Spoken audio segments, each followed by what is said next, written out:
yéen ñi xam-xam itéel ci seen jotaayu kàggu mag ñi di dox ci wàllu asraar ak pajum cosaan ak aada fii ci jàmm ji info point net kon nag bu ko kenn wuti. asalaamaaleykum téléspectateurs yi jàll ñun tey ñu ngi fii ci diwaanu Pikine entre 18 rue 10 tey fekk si waat fi tey sëriñ Massène Mbaye Papa Étoile sëñ bi ñu ngi lay wax asalaamaaleykum. waaleykum salaam wa rahmatullahi taala wa barakaatu Seydi Mountakha. sëñ Massène Mbaye Papa Étoile tey ñu ñëw ci wàllu li nga xam ne moo di seet ñu bëri xamee la ko seetu chiffre muy 1 ba 9 waaye tey ñu gis tam li nga xam ne wàllu leket bi tey leket bi lu ko tax a dox tey. waa leget bi chiffre 1 ba 9 bi macha allahu taala chiffre arqaam la ay numéro la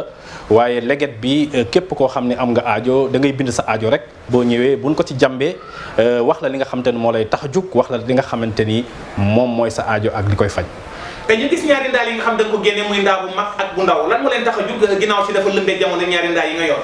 ndaa bi nag dañ leen di xamal ni nuuraan yu la parce que ñun doxuñu ci zulmaan yu tur yàlla moo koy doxal sirrul basmala moo koy doxal ndax yàlla secret yëpp ci fatiha la ko def fatiha yëpp mu def ko ci basmala bii kaana maa kaana bii yëkkun maa yëkkun kooku dafay samp kilifa bu ndaw bi mooy ki nga xamante ni dañ koo liggéey ci vëdu wala magie noire wala fétiche wala nga feebar boo xamante ni kenn mënu ko gis wala nga am jàngoro goo xam ne tëna wala boo xam ne rawxaan boo xam ne topp na la te mënu la bàyyi. ñu ñëw ci wàllu bayre bi nga xam ne mu di bayre nasaraan bayre ci nit ki ci boppam ak ki nga xam ne sax nee dafa dem ba jaaxle ci wàllum këyit na la seet si nga ne loolu yaa ci teg tànk loolu foo ko teg. waaw bayre insha allahu taala ak ki nga xamante ni dafa nekk ci réew nasaraan ñu koy bunduxatal wala muy wut këyit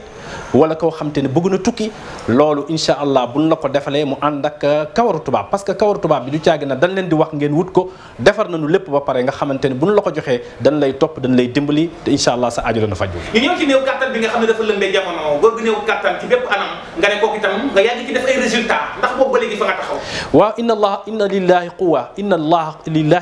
inna lillahi quwa yàlla moo am kàttan te kàttan boobu quwatul quran yi nga xam ni moom la yàlla tudd moom la ñuy boole bu fekkente ni da nga néew kàttan wala koo xamante ni dem nga ba am ay jafe-jafe ci boobu buñ la ko defalee da nga gisaat sa bopp bu baax a baax. tabarkal yu ñëw ci ki nga xamante ni maanaam jabar daf ko jàpp njabar ku ñu liggéey wala ku rab jàpp nga ne kooku tamit moom na seen xel daal. waaw alquran lañ lay liggéeyee ku jabar jàpp wala koo xam ne rab moo la jàpp parce que rab yi am na ñu baax am na ñu bon am na ci ñoo xamante ni tamit zoamaawu kilifa yi loolu insha allahu taala ak rab bi mu law ak bu mu mën a bokk ci rab yi bu fekkente ni jàpp na la boo fi ñëwee insha allahu taala dina la defal loo xamante ne saafara lay nekk. ñu ñëw ci li nga xam ne moo di jaaro bi nga xam ne nangoo koo génne nga ne kooku moom tabarkàlla ñu bëri dañ ko doon nëbb waaye tey nga ne tey ku ñëw waaye nag neexu la am jaaro boobu ci li muy dox. xaamusu Souleymane mulku la ak wilaayatu Souleymane kooku tamit pour dimbali doomu aadama pour yëkkati doomu aadama pour tamit